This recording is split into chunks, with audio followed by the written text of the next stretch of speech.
Today I am answering a question that came to me on LinkedIn via DM from Rochelle. She is an ERP consultant from the Philippines. Thank you so much for your question, Rochelle. I think a lot of people are wondering the same thing. Rochelle asks, do you think consulting is a job better suited for extroverts? So I asked her permission to share a little bit about what she wrote to me because I think there's a lot of people that can identify with this. She starts by saying, I love consulting. I fell in love with the value and help that it provides to individuals and businesses, and I also love that it pays well compared to other paths that I considered. One thing I've learned in the past few years is that consulting requires a lot of personal engagement with senior level stakeholders, and that people who have great social skills tend to be very good at keeping them engaged.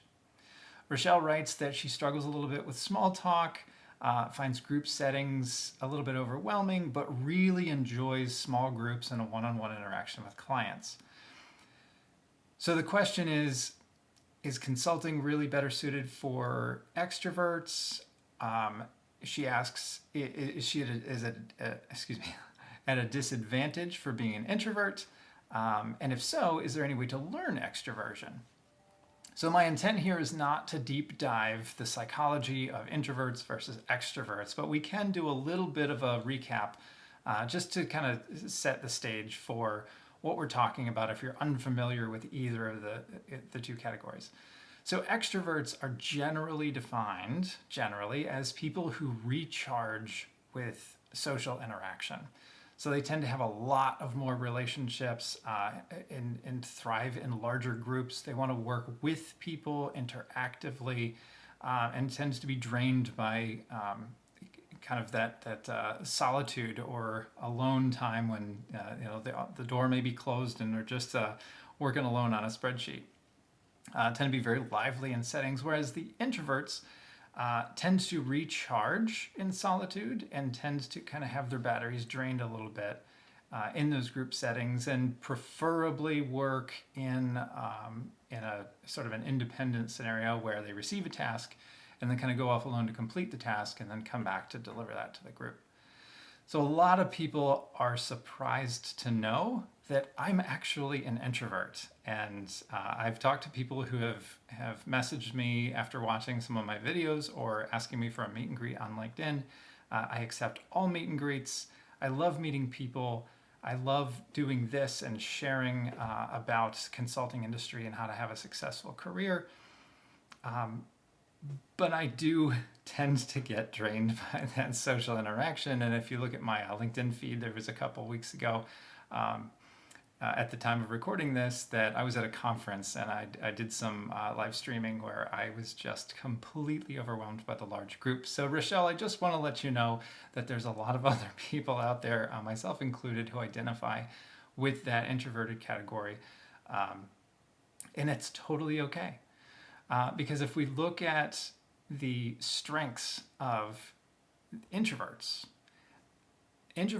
so there was a study in 2018, it was published in the Social Psychology Journal, that actually it concluded that, sorry, I'm skipping over this because I don't want to go too deep into the research right now, but it concluded that the introverts tend to be a lot more socially aware, a lot more self-aware, and their ability to read people and kind of read the room, as we say, is much greater than what the extroverts are picking up.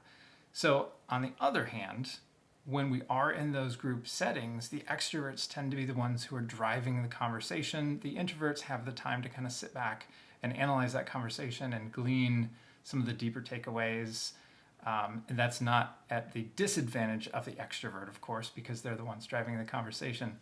You'll notice that I'm trying not to have one be better than the other here, because the ultimate answer that I want to give to you, Rochelle, is that you are not at a disadvantage for being an introvert.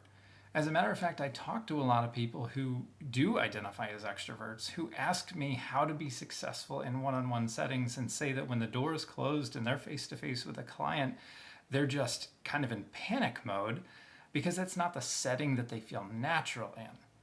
So myself as a director of consulting and leading teams, staffing teams, putting together combinations of skill sets, it's my job to know what strengths to put together. And I definitely look at those who are introvert and extrovert as being complementary skill sets. And it definitely takes all kinds in a business that is going to require a lot of one-on-one interaction with C-suite, but it's also going to require a lot of interaction in group settings and public speaking engagements and a lot of networking to drive the business.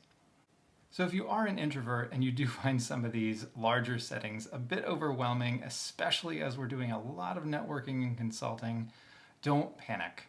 As a matter of fact, if you see me at an event, I'm probably going to be along the wall, on the edge of the room, or I might even be outside of the room, sitting at a table, waiting for other folks to come out so I can engage on a one-on-one basis. And if you are an extrovert, you're in the middle of things, I depend on you driving that conversation, and I look forward to having extroverts on my team as teammates because we really do all work better together.